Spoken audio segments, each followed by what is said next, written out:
Semua orang tahu dampak negatif dari penyebaran hoaks di internet. Ditambah lagi penyebaran itu terjadi secara masif dan cepat. Penyebaran informasi hoaks kerap diimbangi dengan ujaran kebencian yang berlebihan. Survei Asosiasi Penyelenggara Jasa Internet Indonesia atau APJII merilis data tentang pengguna internet pada periode 2019 sampai dengan kuartal 2 tahun 2020 menyebutkan jumlah pengguna internet di Indonesia naik menjadi 73,7% dari populasi atau setara dengan 196,7 juta pengguna. Ada kenaikan jumlah pengguna internet sebesar 8,9% atau setara dengan 25,5 juta pengguna internet.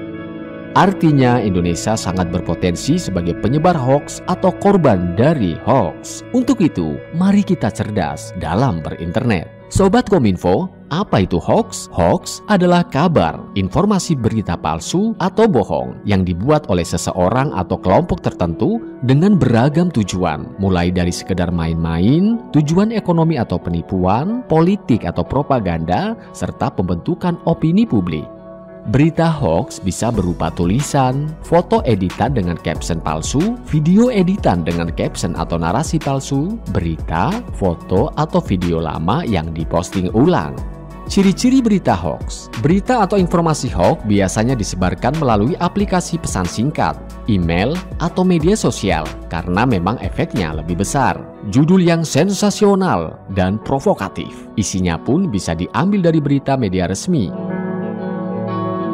Hoaks berisi pesan yang membuat cemas dan panik para pembacanya. Pengirim awal tidak diketahui identitasnya.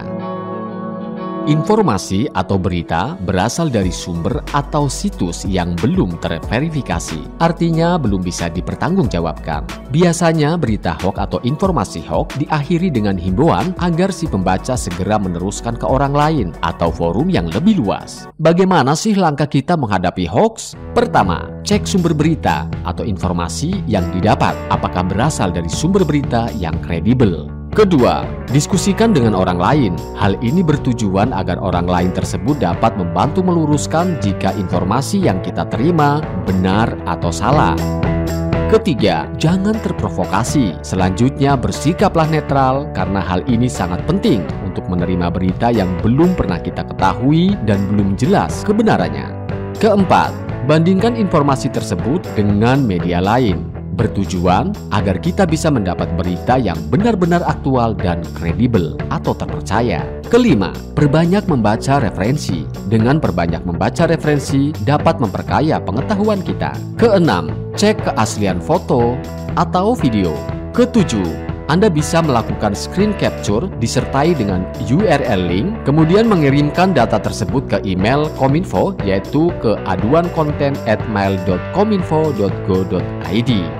Bagaimana dengan jerat hukum bagi penyebar hoaks? Menurut pasal 28 Undang-Undang Nomor 11 Tahun 2008 tentang Informasi dan Transaksi Elektronik yang berbunyi, setiap orang dengan sengaja dan tanpa hak menyebarkan berita bohong dan menyesatkan yang mengakibatkan kerugian konsumen dalam transaksi elektronik, ancaman hukumannya dipidana dengan pidana penjara paling lama 6 tahun atau denda paling banyak 1 miliar rupiah.